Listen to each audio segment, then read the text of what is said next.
할렐루야. 우리 옆에 있는 분들과 인사하십시다. 할렐루야. 반갑습니다.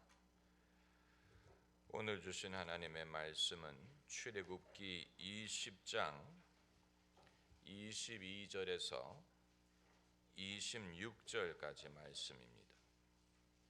구약성경 113면 출애굽기 20장 22절에서 26절까지 함께 읽겠습니다.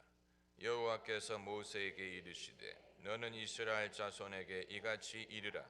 내가 하늘에서부터 너희에게 말하는 것을 너희가 친히 보았으니 너희는 나를 비겨서 은이나 신상이나 금으로 신상을 너희를 위하여 만들지 말고 내게 토단을 쌓고 그 위에 너희 양과 서로 너희 번제와 화목제를 드리라.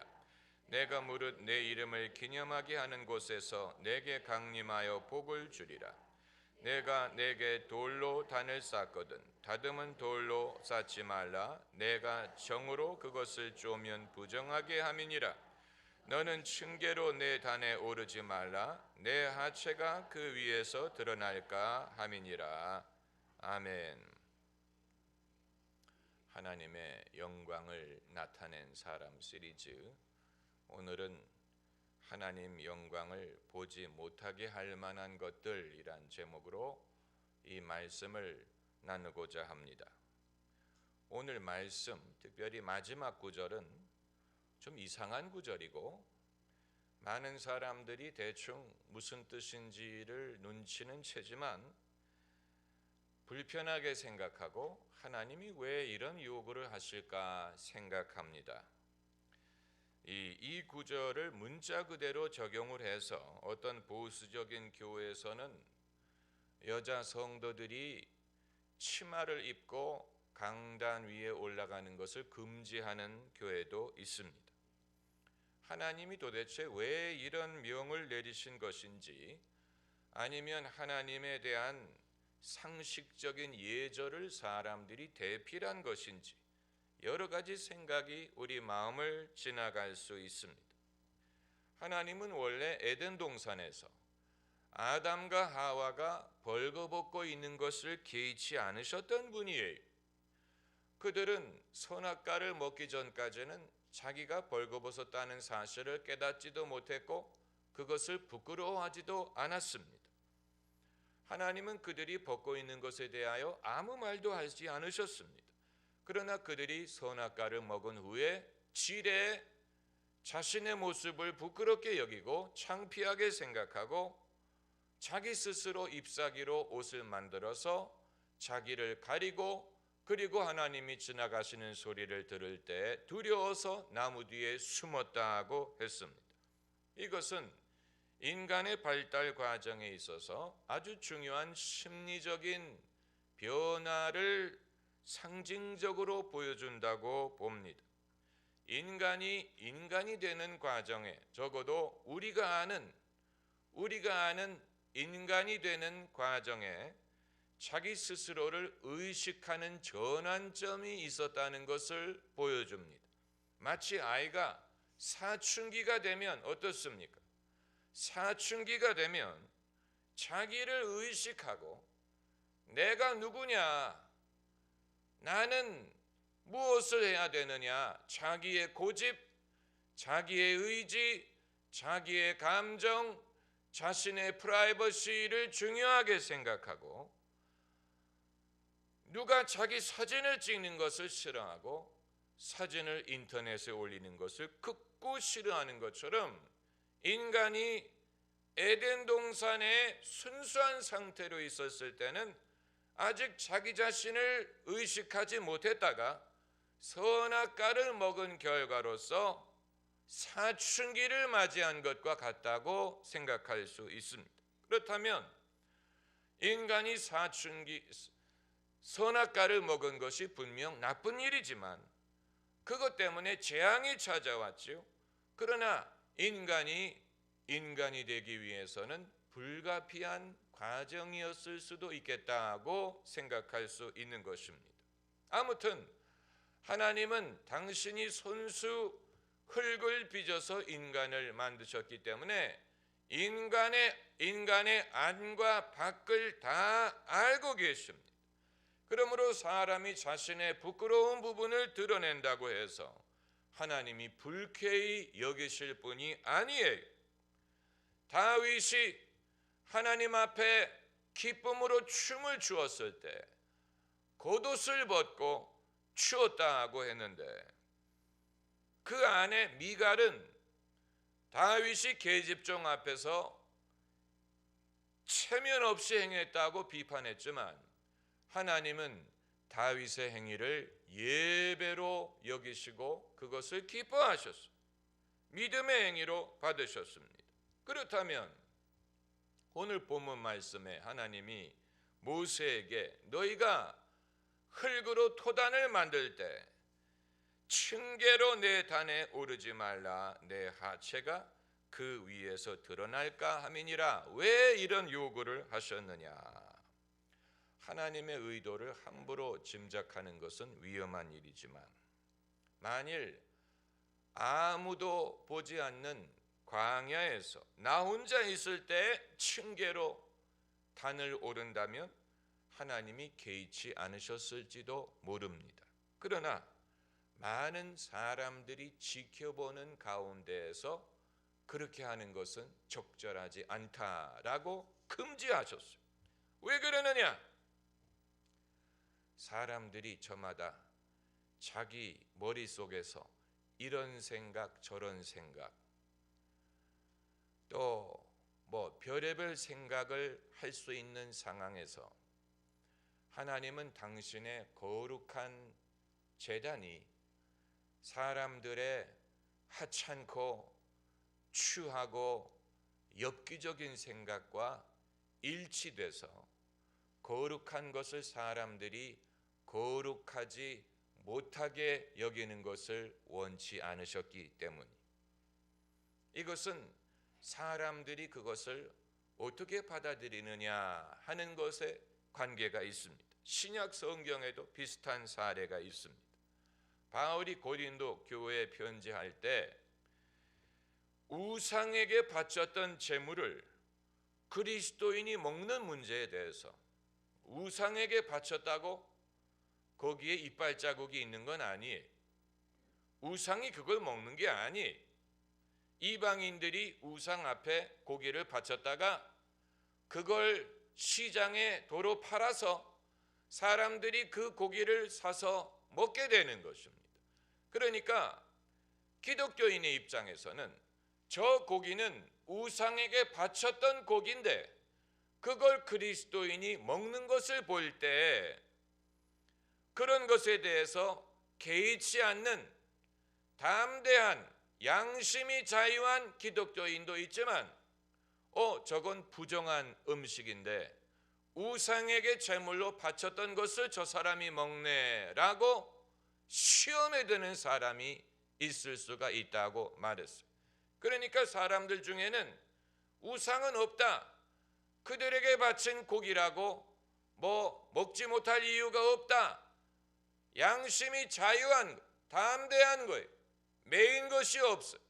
그런 사람들은 그 고기를 개의치 않고 먹을 수 있지만 그걸 누가 보게 될 때 저 고기는 부정한 고기인데 우상에게 바쳤던 고기인데 저 그리스도인이 저것을 먹음으로 자신을 더럽게 하는 것이 아닌가, 이렇게 생각하게 되면 그 그리스도인을 실족하게 할 수 있으므로 그런 경우에는 우상에게 제물로 바쳤던 고기를 먹지 말아라. 다시 말하면 나는 내 양심으로는 전혀 문제가 되지 않지만 남의 양심을 고려해서 내 자유를 포기하라, 내 자유를 함부로 사용하지 말아라. 좀 복잡한 일이지만 하나님은 그리스도인이 한때 우상에게 바쳤던 고기 먹는 것을 전혀 문제 삼지 않으시지만 그것을 이상하게 오해하는 사람들이 있을 수 있기 때문에 그들을 위하여 그것을 하지 말아라 하고 명하시는 부분이 있습니다. 그런 비슷한 예를 오늘날도 얼마든지 찾아볼 수 있습니다. 술, 담배뿐만이 아니고 일부 그리스도인은 자연스럽게 받아들일 수 있는 것이지만 남들은 그렇게 하지 못하는, 남들은 그것에 대하여 자유하지 못한, 거기에 대하여 부담을 느끼고 그것을 나쁘게 생각하고 좋지 못하게 여길 경우에 내가 내 자유함으로 하는 일이 남들에게 걸림돌이 될 만한 경우가 있습니다. 우리가 혼자 신앙생활을 한다면 아무 문제가 없지만 불행하게도 우리는 많은 사람들에 둘러싸여 있기 때문에 원튼 하든 원하지 않든 그들이 어떻게 생각할까를 고려할 수밖에 없는 것입니다. 이 어떤 보수 교단에서는 여성이 치마를 입고 강단에 올라가는 것을 금지한다고 말씀을 드렸지요. 그러니까 아예 여자가 올라가는 것을 금지하는 교단도 있습니다. 그런데 그 교단에 속한 사람들이 굉장히 보수적이고 엄한 것처럼 생각이 되지만 실제로 그걸 분석해 보면 좀 뭐라 그럴까, 좀 그 변태적인 생각을 갖고 있는 것입니다. 그러니까 마치 지하철에서 몰래 카메라를 찍는 사람들과 똑같은 일을 하는 건 아니지만 생각이 통하는 사람들. 거기에 대해서는 더 이상 말씀드리지 않겠습니다. 상상을 하는 거. 그러니까 이 구약 성경에 하나님이 토단을 만들었을 때 토단이 어떤 형상으로 됐을지 주님은 그것을 다듬지 않는 돌을 쓰라고 하셨어요. 사람이 정으로 그것을 반듯하게 다듬지 말고 있는 그대로, 그걸 화려하게 만들려고 하지 말고 사람이 보기에 멋있게 만들려고 하지 말고 자연석 있는 그대로 제단을 만드는데 계단으로 올라가서 하체가 드러나지 못하게 하라. 그 당시에는 이제 남자들이 이렇게 늘어지는 옷을 입었죠. 지금과 그 옷이 완전히 다른 문화에서 어떤 사람들이 마음속으로 경건치 못한 것을 생각하게 만들 만한 기회를 차단하기를 원하셨던 것입니다. 이 성경을 보면 하나님이 명하시는 것들에 대하여 이유를 설명하지 않은 것들이 대부분이, 왜 어떤 고기는 먹지 말라고 하셨는지, 왜 굽이 있지만 여울질을 하지 않는 이런 고기를 먹지 말라고 하셨는지, 왜 몸에 유출이 있는 사람이 만지는 것을 부정하다고 하셨는지, 이런 것에 대하여 성경에 있는 수많은 하나님의 말씀에 대하여 이유를 말씀하지 않았어요. 오늘 본문에도 이유를 말씀하지 않았어요. 이유를 말하지 않아요. 그렇기 때문에 율법만을 읽으면 납득하기 어려운 구절들이 많습니다. 하나님이 깐깐하게 보기고 결벽증이 있는 것처럼 보여요. 뭘 먹지 말아라, 부정하게 되면 며칠 동안 격리하라, 그릇을 이렇게 닦아라, 여자가 이 며칠 동안 부정하다, 이런, 왜 하나님이 이런 것까지 신경을 쓰실까 의아하게 생각하는 면이 있는데, 일단 그 당시에는 위생이라는 개념이 전무한 시대입니다. 여러분 20세기까지 오더라도 2차 세계대전 중에 북아프리카에서 전쟁이 벌어졌었죠. 그런데 독일군은 사막에다가 모래에 구멍을 파고 그것을 화장실로 사용을 하고 안 덮어놨어요. 그래서 파리가 드글거리고 그게 위생적으로 문제가 됐는데 영국군은 모래를 파서 화장실로 쓰고 그것을 덮어놨기 때문에 파리가 들끓지 않고 위생적으로 더 나았다. 20세기에 일어난 일이. 그러니까 3,000년, 4,000년 전에는 오죽했겠습니까? 사람들이 사는 모습이 상상이 되십니까? 무슨 빨래를 무슨 세탁기가 있습니까? 무슨 세제가 있습니까? 빨래 비누가 있습니까? 무슨 샴푸가 있습니까? 무슨 샤워가 있습니까? 흐르는 물이 있습니까? 1년에 몇 번이나 목욕을 했겠어요? 물이 드문 중동 지역에. 그렇기 때문에 하나님이 당신의 백성이 구별된 거룩한 백성이 되게 하기 위해서는 하나님에 대해서 갖춰야 될 이 경건뿐만이 아니고 그들이 적어도 하나님의 백성으로 영혼과 삶이 깨끗하게 하기 위하여 필요한 것을 말씀하실 수밖에 없었던 것입니다. 그리고 부정하다는 개념을 통하여 사람을 영혼과 생각과 몸까지도 더럽게 하는 것에 대하여 경고하시고, 그래서 죽은 시신을 만지지 말아라 라든가. 그 이유가 뭐겠습니까? 사람이 병들어 죽는데 시신을 만짐으로 감염될 수 있는 가능성을 차단하는 것입니다.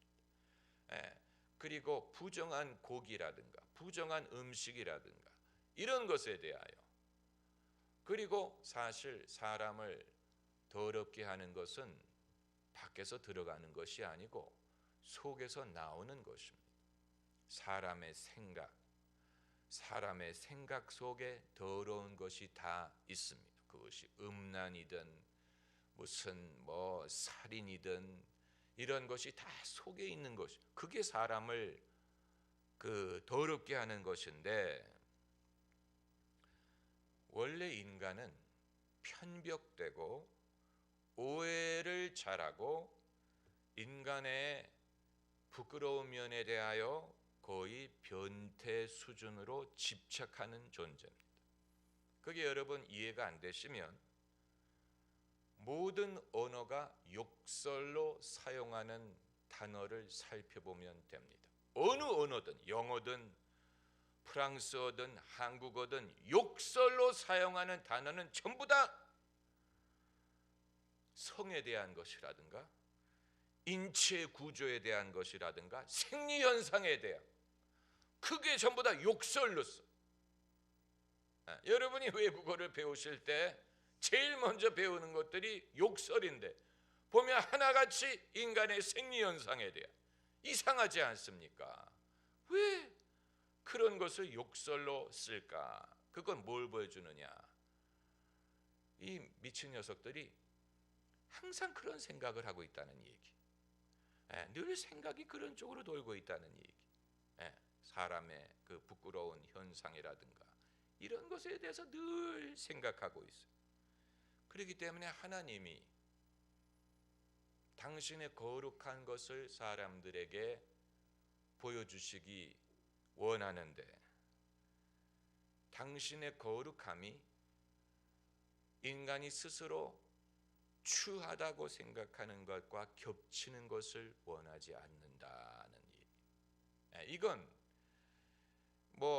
인간이 추하다고 생각하지 않는 다른 것들은 거룩하다는 뜻이 아니에요. 사람에 속한 것은 다 더러운 것. 하나님 보시기에 사람은 죄인이, 사람은 추한 존재. 그러나 사람이 자기 스스로 추하다고 생각하는 것이 하나님의 거룩한 것과 겹치는 것을 하나님은 원치 않아요. 왜냐하면 그렇게 되면 하나님의 영광을 가로막고 하나님의 영광을 보지 못하게 할 수 있기 때문에 그렇습니다.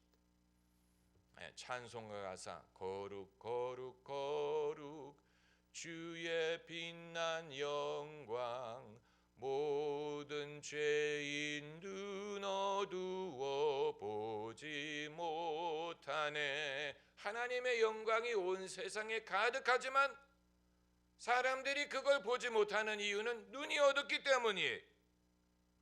하나님은 죄인들이 눈이 어두워 하나님의 영광을 보지 못하게 할 만한 것들을 최대한 제하기를 원하시는 것입니다. 그렇기 때문에 우리가 예배 환경이라든가 신앙생활의 여건을 최대한 경건하게 만들려고 애를 써야 되는 이유가 거기에 있습니다. 그 자체가 거룩한 건 아니에요. 우리가 예배당을 깨끗하게 만들었다고 해서 그 자체로 예배당이 거룩해지는 건 아니에요. 하나님이 함께 하심으로 거룩해지는 것이죠. 말씀과 기도로 거룩하여지느니라. 할렐루야. 말씀과 기도로 거룩하여지는 것이지, 사람이 기도실을 정결하게 만들었다고 그 자체로 그게 거룩해지는 건 아니에요. 그러나 사람이 그것을 거룩하게 여기도록 도와줄 필요는 있어요. 무슨 말인지 아시겠죠? 하나님은 하늘에 계시고 사람은 땅에 있는 존재입니다.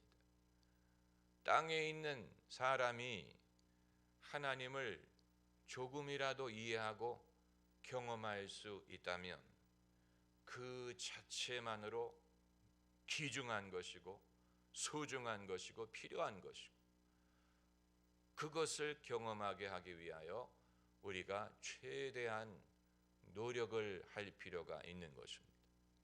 할렐루야. 기도하십시다.